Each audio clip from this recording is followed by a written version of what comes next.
Again, Medina, Cleveland, please stay inside, get to a basement right now. This is an observed tornado. We'll continue to gather information. Not in Bismarck, out of the west, primarily out towards the west. So something's cooking here across the state, giving us that temperature difference. And by golly, you can see it right here in the overall wind field, pretty much 5 to 10 for most areas. But again, out of the east, southeast here, more out of the west, there is a convergence line of those winds running right. It's a very slow moving system, rainfall rates of 1 inch to 1.5 inches of rain per hour. So definitely be aware of that. Some small hail possible. Welcome back to KX News at 6. Happy Friday to everyone out there, although it feels more like winter's coming on here again this evening. March is just around the corner. But again, as of now, we have those 16s and minus, and because of this area of low pressure, this front that moved on through earlier, and the overall placement here of this high off towards our northwest,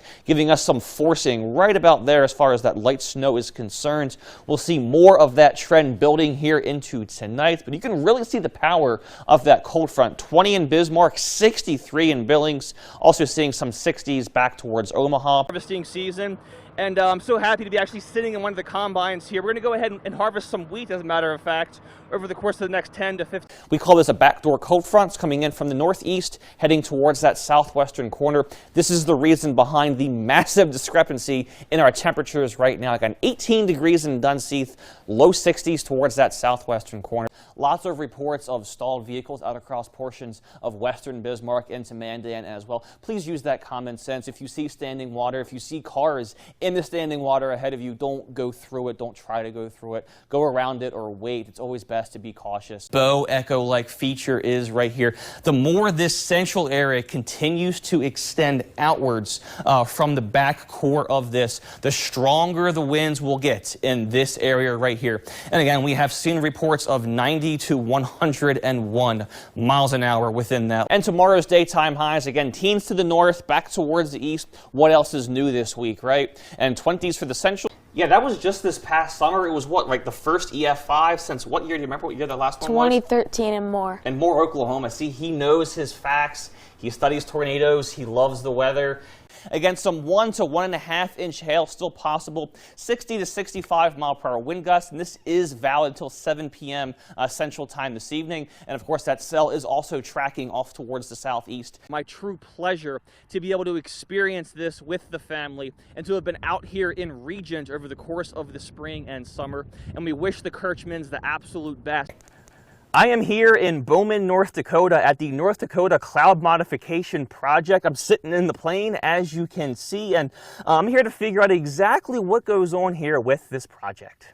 Welcome back to KX News at 6, and we're looking live here in Bowman. Our camera is pointed towards the southwest, and see some lightning there in the distance just flashed through. Perfect timing. How about that? And looks like a pretty decent storm towards the southwest. We can see why here if we go towards the radar. It's this particular cell right here that camera is picking up on. The good news is that cell is going to continue to move towards the east-southwest, going to be more into South Dakota, so it really shouldn't impact the Bowman area. There have been reports of 1 to 2 or 2.5 inch hail within that cell. So good news for you. Back closer to home, we have 2 severe warning storms towards our west central locations and some more discrete cells kind of popping up here into the far west. Let's go ahead and zoom in on those first couple of cells. We have 2 right here in this particular area heading towards the Killdeer area. There are reports of $half sized hail within those 2 cells right now. So if you're in Killdeer, really anywhere along 200 right here, maybe seek shelter and just be aware that maybe perhaps that hail core